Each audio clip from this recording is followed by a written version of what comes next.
this show is slowly making its way to the top of my repertoire. Now, remember, I don't know what the hell repertoire is, but I just love the way it sounds.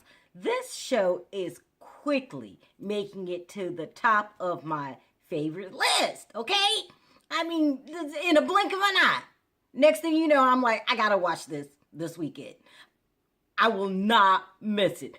Loving it. So let's get to it. I usually start with from the opening scene all the way to the end. But I cannot do that this week. I just can't, because something in me won't let me do it. I've got to start with my favorite person on this show, aka Lady Luck, Sharrell. Oh my God, I am loving her. Okay? Love. Okay. Listen, I love everything about her. I think she's extremely talented, the most talented in the family. I love her in Samaya, best lesbian couple on television. I love that she's standing up for herself now. I mean, what kind of shit is going on here? Somehow the Robinsons have managed to convince themselves that Sharrell doesn't deserve the dirt under their fingernails, because they treat her so bad. They've been, according to her, ripping her off, treating her bad. Leah publicly threw her to the curb in such a vicious, humiliating way on public television, because she decides, I don't need you no more. Thanks for your services. Even though you wrote, directed, did everything for me, but it's time for me to move on. Now, I know that they're family and they must love each other at the end of the day, but enough is enough. So I am so thankful that Lady Luck, you're standing up for yourself, because they got the game twisted.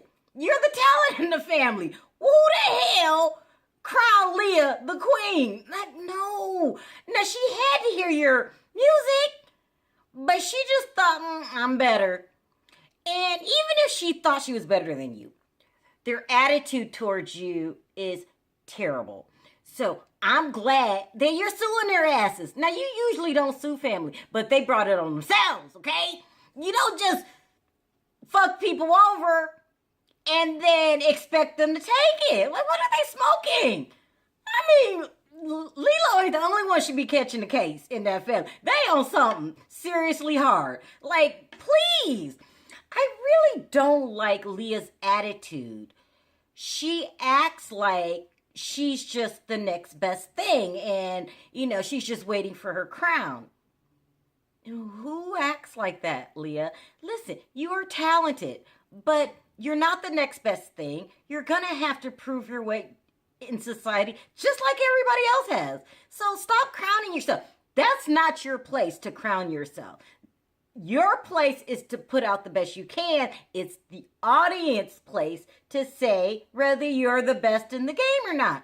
You can't give yourself that title. But listen. And so I'm glad that your cousin is giving you a glass of reality. The whole family. Rondo, you want to dog her out behind her back, but then get mad when she sue your ass and stand up for yourself. Listen, Lady Luck, don't listen to a word none of these people got to say. You're doing the right thing. Take their ass to the bank and get what's yours. Now, that's how bad I love her. I had to bring her up to the front, because that's my girl. And you and Samaya, loving you. And your music. I forgot the main part. You about to blow up. I don't know what they smoking. Like, please. But they've got a little problem with figuring out what's a hit. And that leads me to my next. Now, the opening scene starts with Leland Sr. Darnell and Rondo. They're in the studio making music. And in comes Leland Sr. with a rapper by the name of Melly Mel. I think he said what his name is. Okay. So nothing's wrong with that. Fine. You know, people have friends. They came in. They wanted to hear some of the boys' music. No. Okay. Let me get to it. So, but Melly Mel, I don't know if he's high, if he drunk, but he came in just making ridiculous statements. So they listened to some of Darnell's music, which really did sound good to me. It really did. But Leland Sr. and Melly Mel, I don't know. I'm gonna call him Nutso. Start downing the music right away. Oh, no. But then he took it way too far. He proceeds to tell the boys, the younger generation, that that's not real music. Y'all don't know what real music is. Like, Jay-Z's not even real music. Like, nowadays, yeah, people don't know what real music is. Okay? Don't talk about the Z in my presence, okay? What the hell is he smoking? Okay, so he offends Jay-Z. He says that's white music. Or he sounds like a white man. Something white. But I wasn't paying attention because I was like, what's wrong? This is some kind of mental patient that has escaped from the insane asylum and he needs to be returned immediately because he's just talking nonsense. You need your meds and you need to get back to the insane asylum. But if that wasn't enough, you say white Jay-Z makes white music or sounds white, whatever you were saying.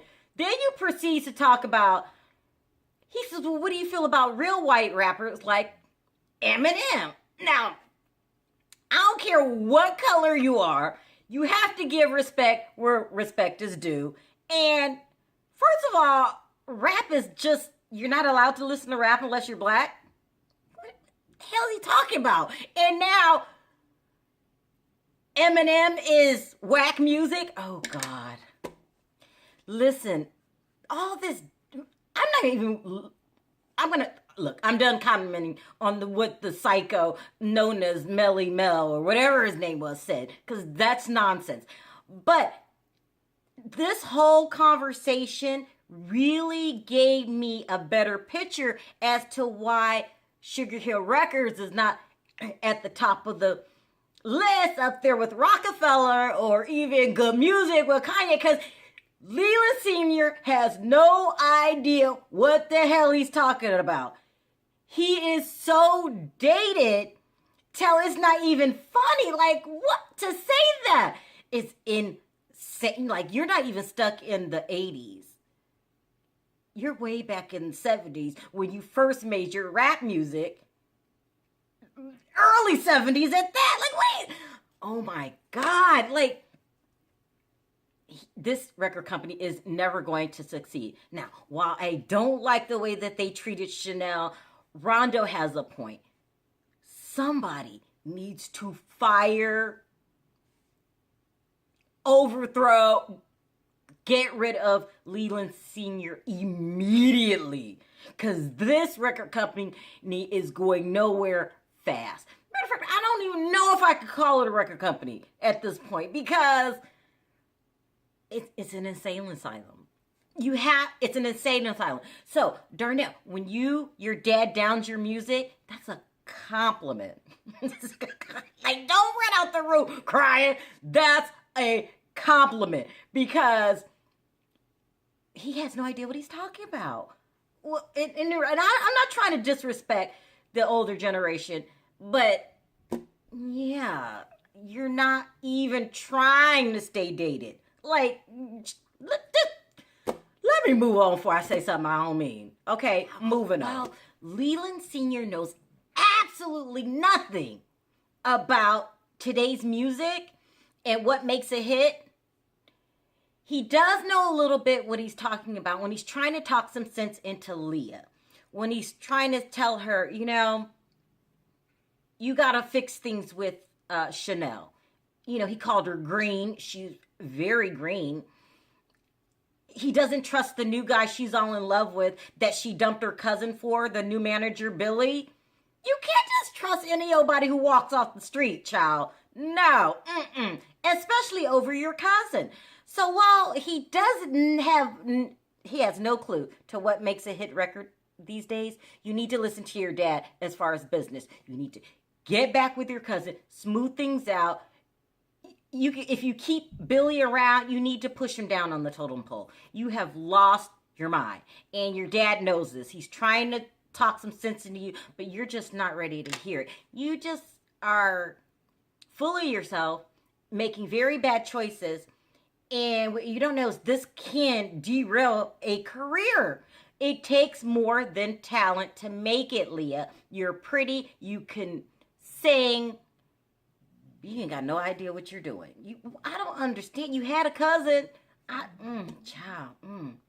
Which would be sad. We need some new voices female voices in music today. You could have been there, but you're making some horrible mistakes. You need to listen to your dad. Okay, just moving for the record, Leah, your dad wanting to sign you, you did the best thing. Run for the hills. Run for the hills. He's outdated. I'm just saying. Okay, now I'm really moving on. Let's talk about this fight Darnell and Encini had, which is the most disturbing part of the episode. It's disturbing because you never get physical. Ever, ever, ever. But not only did you guys get physical, when you guys argue, you say things that are scarring. Like you're acting like you don't love each other. A fight over food should never lead to a breakup or a fist fight. I'm thinking that maybe you guys don't understand what it takes to have a serious relationship, and even worse, a serious relationship while you're being in the entertainment business. But the love is there, but the immaturity it's insane. And Darnell, you basically admitted to your sister that you don't have anyone to help guide you in this category. So I don't know what happened with you and your father's relationship, but when you are down like that and arguing and arguing with the person you love, because be real, you love her, that's when a father steps in and gives you advice. He doesn't step in and kick you out. Like, what in the world? I'm just thinking maybe Leland Sr., you've got a different parenting style. I'm just glad you're not my daddy. Like, what in the world? Like, get the hell out. No, Leland. That's a little too harsh. You teach. You don't tell your children, get the hell away from me with that shit, basically. But so you've got to figure this out on your own, Darnell, which makes it really hard because you don't know what you're doing. You're young. Most young people don't know what you're doing. And with the loss of your uncle, it seems like you don't have that role model. But I know that you guys love each other. You could tell the love is there. And despite what you say, how you want to act like you're a ladies' man and you love her. Cut it out. You're not a boss. You're not running around trying to be with every woman in your presence. You found the person for you. So you got to quickly figure out how to make this right before it dissolves into nothing. And then you have to start all over again. Finding someone that you're compatible with, that you really love, is not an easy job. So don't lose what you have. But the problem is, you've got to figure it out on your own. So maybe, hopefully, Encini's mom can step in. You guys just need a little mature advice. But not from Leland Sr. But, with that being said, there's a lot going on here. But this is what makes this show interesting. Loving the show. Cannot wait to see what happens to Lady Luck, 'cause she's really is talented and about to blow up, in my opinion. And you guys, that's gonna change the dynamics of things. You're gonna have to show her a little bit more respect. But anyway, great episode. Look forward to seeing it next week. Thanks for watching. Until then, talk to you next time. Bye.